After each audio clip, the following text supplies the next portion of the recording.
শ্রাবণ মাসের প্রথম সোমবার শিব পুজোর জন্য ফুলহর নদীতে স্নান করতে নেমে জলে তলিয়ে গেল 12 বছরের এক স্কুল ছাত্রী। পরে জল থেকে উদ্ধার হলো তার নিথর দেহ। সোমবার এই ঘটনাকে ঘিরে গভীর শোকের ছায়া নেমে এলো মালদার রতুয়া থানার কাহালা গ্রাম পঞ্চায়েতের চণ্ডীপুর গ্রামে। জানা গেছে, মৃত স্কুল ছাত্রীর নাম পূজা মণ্ডল, বয়স 12 বছর।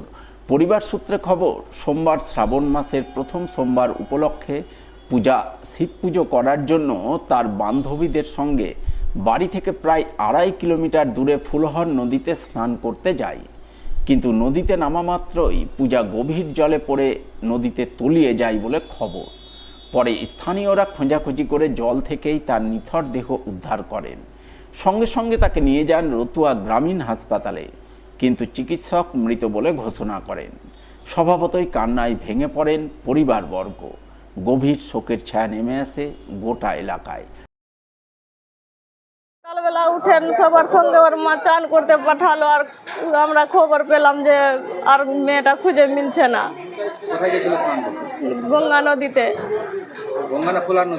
ওই ফুলা নদীতে। আচ্ছা, আধ ঘন্টা হেঁটে লেগে যায়, 10-15 মিনিট হেঁটে লেগে যায়। যাওয়ার ব্যাপার ছিল নাকি? না, আমরা যাচ্ছিলাম ভোলবাম, আর মেয়েরা বাড়িতে থাকতো, ওরা চান করতে গেল। ওর মা বাড়িতে ছিল আর ওর বাবা এখন বাড়িতে নাই, বাইরে আছে। কার সঙ্গে গেছিল? গ্রামবাসীর বাচ্চাদের আর বড় মানুষ ছিল, মেয়েরা ওদের সঙ্গে গেল। যে মারা গেছে তার নাম কি? পূজা মণ্ডল, 12 বছর বয়স আছে। পড়াশোনা করতো? হ্যাঁ, 6-এ পড়তো। এবার আদালতের নির্দেশে মালদার কালিয়াচকে উচ্ছেদ অভিযান চালালেন জাতীয় সড়ক কর্তৃপক্ষ। সোমবার বিশাল পুলিশ বাহিনী নিয়ে বুলডোজার চালিয়ে জাতীয় সড়কের দুধারে সমস্ত জবরদখল ও বেআইনি নির্মাণ ভেঙে গুড়িয়ে দেওয়া হয়। স্বভাবতই এই ঘটনাকে কেন্দ্র করে সোমবার কালিয়াচকে চাপা উত্তেজনা তৈরি হয়। যদিও বিশাল পুলিশ বাহিনীর উপস্থিতির কারণে উচ্ছেদ অভিযান চলাকালীন কোনো সমস্যা তৈরি হয়নি। প্রশাসনের উপস্থিতিতে বুলডোজার দিয়ে জাতীয় সড়ক ও ফুটপাতের উপর গড়ে ওঠা অবৈধ নির্মাণ এবং দখলদারি উচ্ছেদ করা হয়। অভিযানে একাধিক অস্থায়ী কাঠামো ভেঙে ফেলা হয়। স্থানীয় সূত্রে জানা গেছে, এর আগেও জাতীয় সড়ক সংলগ্ন এলাকা দখলমুক্ত করা হলেও কিছুদিনের মধ্যেই পুনরায় ফুটপাত ও রাস্তার অংশ দখল হয়ে যায়।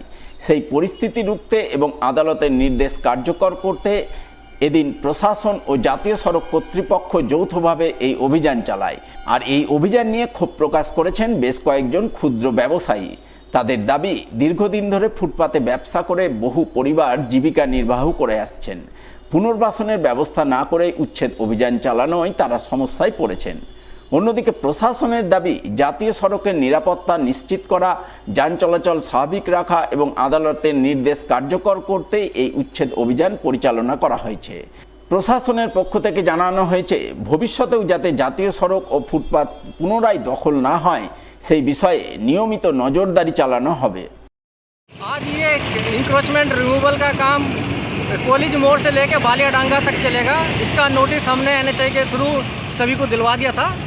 कुछ यूजरों ने अपना मकान खुद हटा लिया है, जो नहीं हटा रहे हैं उनको हम पुलिस फोर्स के माध्यम से हटा रहे हैं। कितना दिन ये काम चलेगा? ये कंटिन्यूएशन में चलेगा। 100 किलोमीटर का स्ट्रेच है हमारा, उसको सुप्रीम कोर्ट के आदेश के अनुसार हमें क्लियर कराना है। उन लोग का नोटिस मिल गया? हाँ, उनको नोटिस कंप्लीट हो गया है। 15 दिन पहले उनका समय पूरा हो चुका था। हाँ, जो अपना सामान नहीं हटा रहे हैं हम उसको रिमूव कर रहे हैं।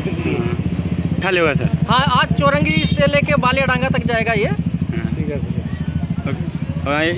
उसके बाद हमारा फिर बालियाडांगा से लेके जलालपुर का प्लान है। नोटिस अभी हम सर्व कर रहे हैं। जब नोटिस का टाइम पूरा हो जाएगा उसके बाद हम अनाउंसमेंट करके वो इंक्रोचमेंट भी रिमूव कर देंगे।